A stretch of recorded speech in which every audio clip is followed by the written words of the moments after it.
반갑습니다. 구독, 좋아요 눌러주시고 큰 부자 되시기를 바라겠습니다. 자, 지금 2020년도 데자뷰가 지금 나타나려고 하고 있죠. 이 제약바이오에서 기회를 포착을 하고 있습니다. 제약바이오 쪽으로 돈들이 이제 몰리게 될 겁니다. 자, 지금 전체적인 분위기로 봤을 때 이런 기운들이 제약바이오 쪽으로 몰릴 수밖에 없는 상황이 만들어지고 있죠. 세상에 이런 돌아가는 상황들을 보면은 참으로 이 우주의 법칙이라는 게 신기합니다. 정말로 신기하죠.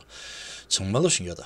올라갈 때가 되면 올라갈 만한 환경이 만들어지고 내려갈 때가 되면 내려갈 만한 환경이 만들어지고, 자, 그런데 이런 부분들을 잡아내는 것은 너무나도 어렵고 항상 이 주식장이 똑같이 흘러가죠. 자, 이런 부분에 대해서 잘 잡아낼 수만 있으면 욕심을 조금 버리고 또 공포심을 조금 버리고 경험치를 쌓게 되면은 결국은 이런 부분들이 잘 어느 정도는 좀 보이지 않게 될까라고 생각합니다.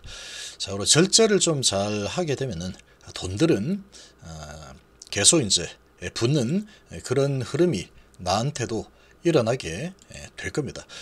자, HB는 지금 에너지파를 모으는 중이죠. 이제 에너지파를 모으는 그런 파동으로 진입을 했습니다. 진입을 했고, HB는 오뚜기라 그랬죠.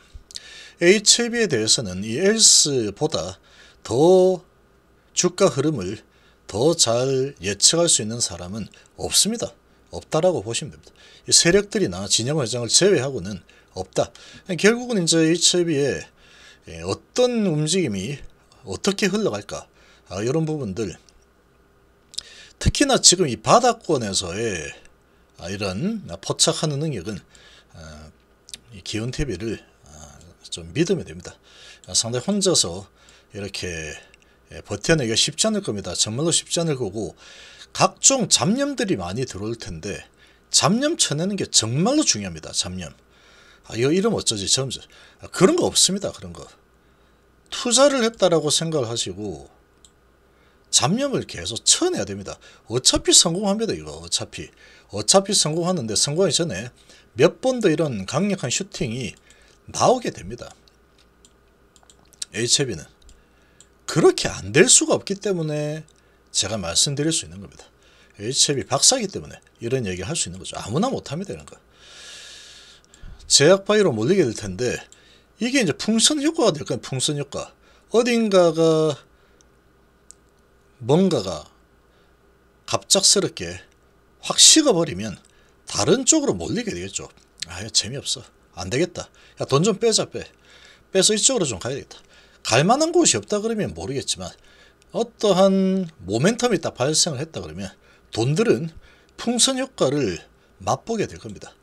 그런 움직임이 나오게 되겠죠. 그런데 이 제약바이오가 강세를 보이게 되면은 HB도 같이 강세를 보일 거냐? 뭐 그럴 수도 있고 아닐 수도 있습니다. HB는 그냥 자기 길을 가는 그런 움직임을 많이 보이기 때문에 그렇게 볼 수 있죠. 자, 그런 상황이지만 때가 되면은 천천히 올라가지 않아도, 천천히 올라간다 그러면 천천히 올라가는 거고, 천천히 올라가지 않으면 때가 되면은 바닥에서 기다가 헤매다가 정말로 이제 실망감과 공포감, 배신감 이런 걸 다 안겨주죠. 이런 희로애락을 다 안겨주고 나서 올라간다 싶으면 뺏어버리고 올라간다 싶으면 뺏어버리고 이런 작업이 또 진행이 되죠. 그런 거를 아주 우습게 바라보면서 그냥 버텨냅니다. 언제 올라갈 건데. 그래서 그것만 가지고 그야말로 배짱이죠. 배짱. 믿음과 배짱입니다. 그것만 가지고 있으면 HB 오뚜기이기 때문에 반드시 올라가죠. 지금 HB 상황이 과거 그 어떤 HB 상황보다 못한 그런 시점에 있느냐? 그렇지 않습니다. 시장 상황은 지금 좀 좋지 않은 그런 시장 분위기이긴 하지만 HB에 있어서는 별로 관계가 없답니다. 크게 상관없다. 크게 큰 방향성으로 본다면 크게 상관없다. 이렇게 큰 그림을 그리시기 바랍니다. 큰 그림. 정말로 큰 그림. 한 달을 하루 정도로 생각하고 큰 그림. 그렇게 그리면 반드시 살아납니다. H7. 중국의 코로나 확산 덕에 살아난 제약주, 글로벌 제약사까지 움직이고 있다. 자, 이런 소식이 나오고 있죠. 이 화이자, 모더나 등도 10월 이후에 두 자릿수 상승했다. 국내 제약주도 이달 들어서 급등 종목을 속출하고 있죠. 이게 중국의 약국입니다. 텅텅 비어있죠. 이렇게. 이게 일시적인 현상으로 끝나버릴 거냐? 과연 그럴까? 그렇지 않습니다. 일시적인 현상으로 이렇게 끝난다. 어림도 없는 소리죠. 중국 인구가 몇 명인데. 중국 인구가 14억 정도 되죠. 이 14억들 코로나 상황 한번 다 돌려고 하면은 얼마나 걸릴 것 같습니까, 이거? 계속 꼬리에 꼬리를 물고 계속해서 진행되죠. 위드 코로나로 진행한다라고 선언을 하고 있기 때문에 어쩔 수가 없죠. 근데 이런 부분이 너무 심해지면은 또다시 어느 정도는 또 봉쇄는 이런 상황이 나올지도 모릅니다. 지금 예상되는 게 중국에서 사망자만 100만 명 이상 나올 수 있다 라고 통계가 나오고 있는데 그게 거짓말 같죠. 거짓말이 아닙니다. 예전에 인도하고 전 세계 상황을 한번 생각을 해보면은 답이 나오죠. 인도에서 한때 정말로 화장장이 부족해서 강가에다가 시신을 버리는 이런 일들이 엄청나게 일어났었죠. 하루에 30만 명씩 걸리고 이런 때가 있었습니다. 중국은 지금 그때의 인도만큼 정말로 심각합니다. 정말로.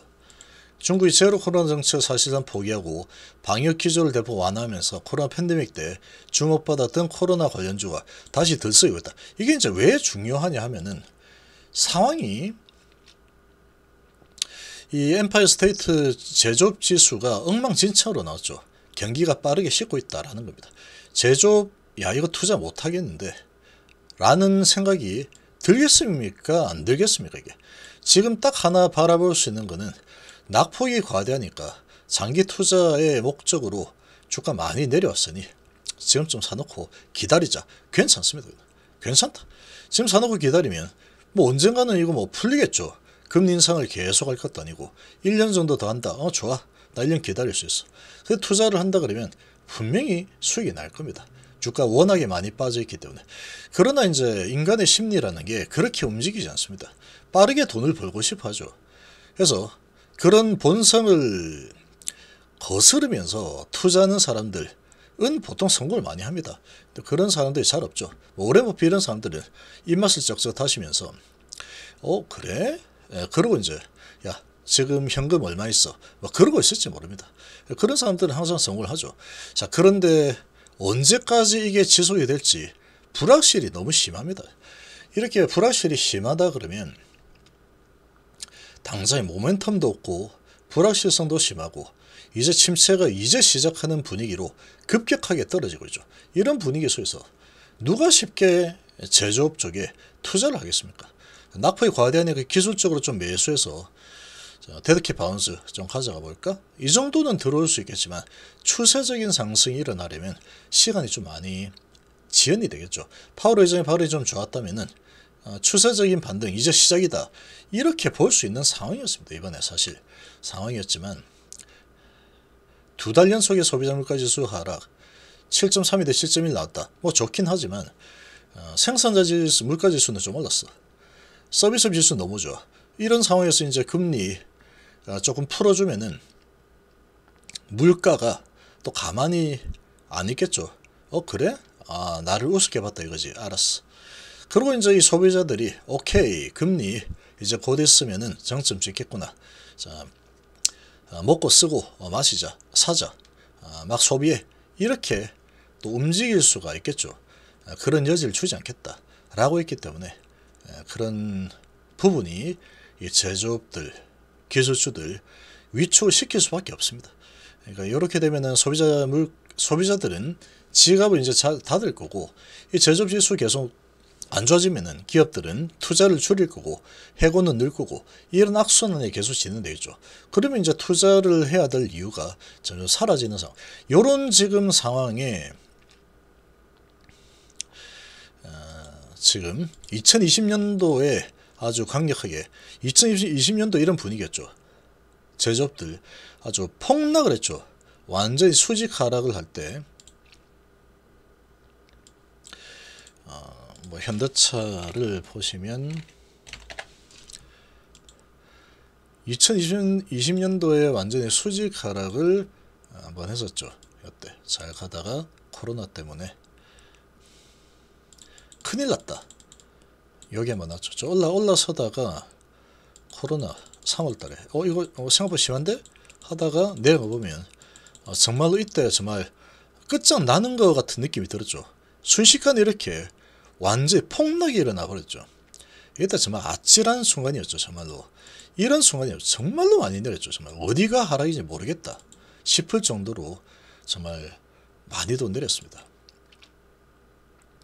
그리고 부랴부랴 이제 금리를 조정하면서 올라서는 모습이 나타났는데, 지금의 환경이 이런 지금 상황하고 요때 수준 안 되겠죠. 근데 중국의 상황이 이렇게 좀 만들어 주고 있는 겁니다.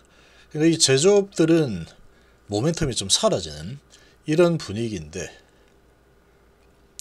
제약바이오 부분은 그래 코로나야? 그럼 우리한테는 기회인데 이렇게 움직였죠. 그래서 제약바이오 부분 요때 오히려 크게 올라갔죠. 그런 모습을 보였습니다.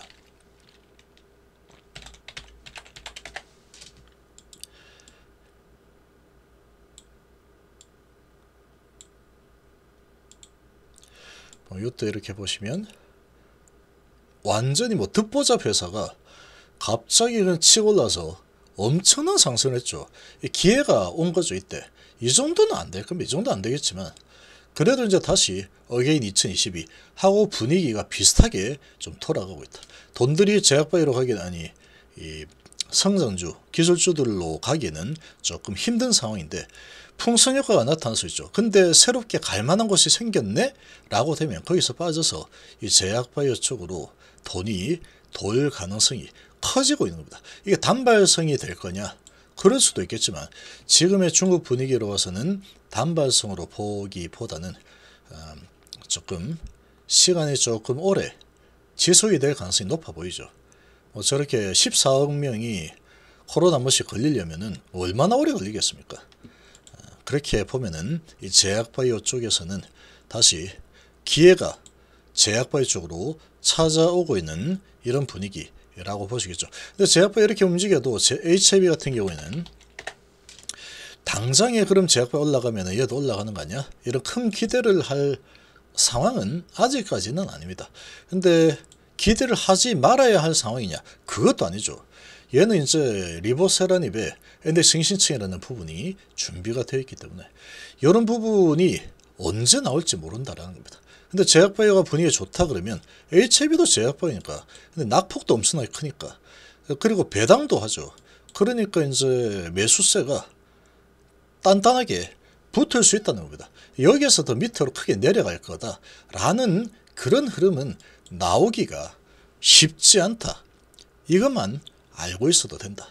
인내심만 발휘하면은 다시 좋은 흐름이 조만간에 나타나게 될 겁니다. 조만간이라는 게 한 달이 될 수 있고 석 달이 될 수도 있겠지만 반드시 나타난다라는 게 팩트다.